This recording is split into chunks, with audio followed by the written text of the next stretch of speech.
So if you do something not very smart, like, Robert, Yes. stop doing push-ups in the middle of class, it'll be forever on this video. That's illegal. I can see. It's illegal to do push-ups in class? No, it's illegal to record me. Well, I'm not recording you. Yeah, it is. I can see the timer right there. Okay. Dang, I was smoking that time. Solving for x. More notes. Yes, Matt De La Cruz, we're going to take more notes because that's what we do when we learn new things. Okay. So, we are going to apply our knowledge of trigonometry with sine, cosine, and tangent, and now we are going to actually use it to solve for x. And once again, you have never done anything like this in your entire life, so this is groundbreaking mathematical stuff for you. You're gonna remember this for the rest of your life. Okay, so I have a right triangle. I'm going to mark the bottom right angle as 23 degrees. I'm going to mark the vertical leg as having a variable of x. And I'm going to mark the hypotenuse as having a value of 15. So, you guys, this would be a very typical problem where you are going to have to use sine, cosine, or tangent to solve for x. Okay, and if you notice, how many sides do you actually have a numerical value on? 2. No, a numerical value. 1. Just one. Oh. If you have only one numerical value, that is, you guys, that's the clue that you're going to use sine, cosine, or tangent. Okay, I'm going to say that again because I feel like there was 14 out of the 39 of you who missed that. If you ever get a problem where only one of the sides of a right triangle have a numerical value, in this case 15 is the only numerical value of a side I have, then that's a clue to you that you're going to use sine, cosine, or tangent. Okay? So I am going to have to apply SOHCAHTOA.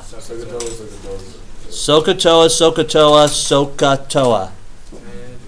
Okay? Feel free to listen to the song over and over. Go to sleep to it. It'll sink in. Okay, now, ladies and gentlemen, I want you to watch this. We're about to set up an equation. And the steps we do to set up the equation and the way we set up the equation never changes for any sine, cosine, or tangent problem. Okay? So, here we go. 15.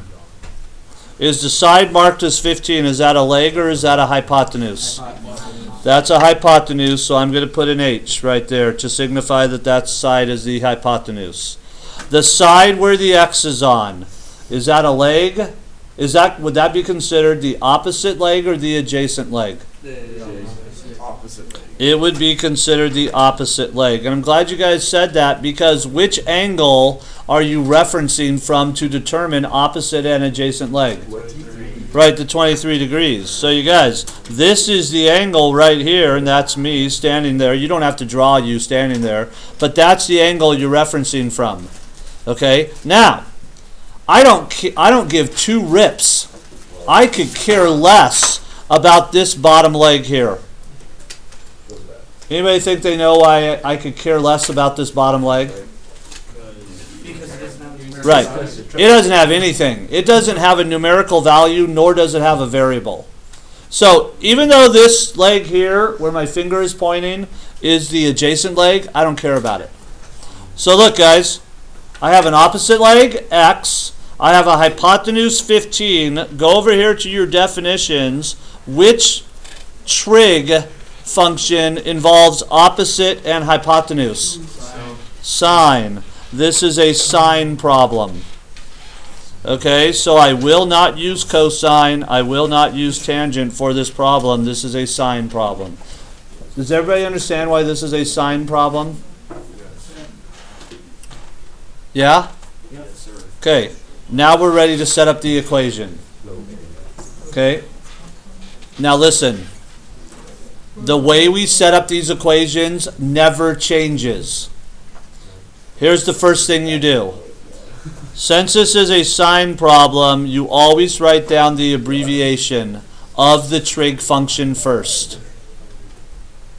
The abbreviation for sine is SIN. Always write that down first. We're going to set up the equation, guys. Now, always, next to the abbreviation, you write the angle measurement that's in your picture. 23 degrees. 23 degrees. Hey, gentlemen, I'm seriously filming this, and this is embarrassing that on film I'm having to talk to JJ and Tony to ask them to please act like high school students. Okay? So, Matthew De La Cruz, we already pointed out that you're working out about a 4th grade maturity level, but first thing I always write is the abbreviation. Second thing you always write next to the abbreviation is the angle measure. Always. Then the next thing you will always write is you will put an equal sign. Every equation you write will be set up this way. Abbreviation, angle measure, equal sign, and then to the right of the equal sign you're always going to write a fraction or a ratio.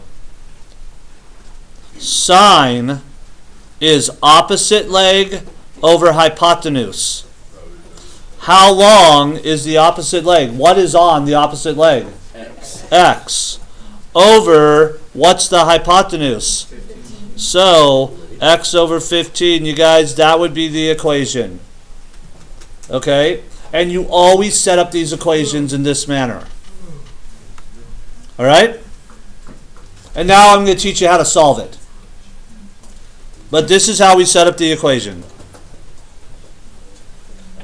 Everybody understand why I wrote SIN? Because it's the abbreviation for sine. Everybody understand why I knew this was a sine problem? Yeah, because I had information about the opposite leg and the hypotenuse. Yes. Why did I write 23 degrees next to SIN?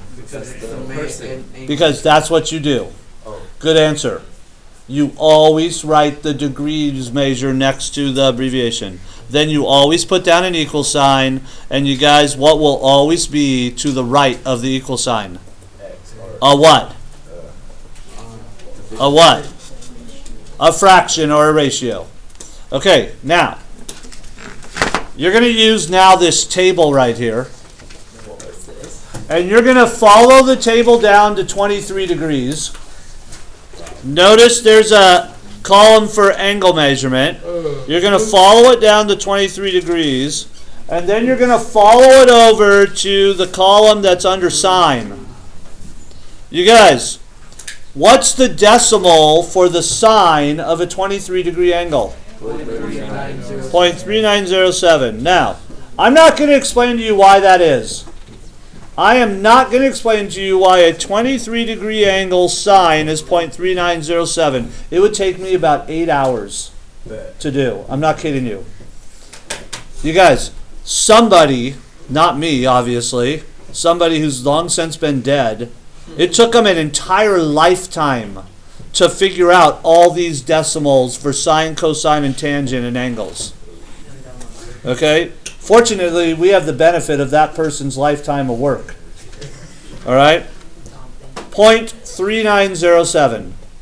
So what we do now is we rewrite this equation, but we replace this entire sine 23 degrees with 0.3907 equals x over 15. Okay? So essentially what we just said was, we said 0.3907 is the decimal equivalent for a 23 degree angle of sine. That's what we said. And once again, if we had 8 hours, I could explain to you why that is. But we don't have 8 hours. We have like 32 minutes.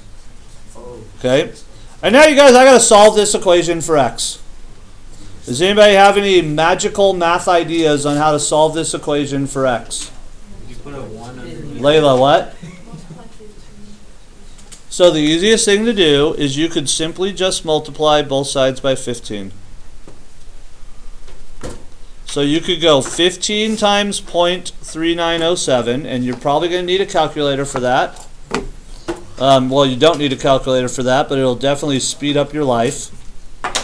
Okay, and you get 5.8605. 5.8605. That's equal to, these 15s would cancel each other out and you get x. That's your answer for x. And if you wanted to round it, you could literally say x is equal to 5.9. Either answer would be an acceptable answer. One of them's obviously a little bit more accurate than the other one. Okay? But you guys, if I said solve for x, we just did it. Right there.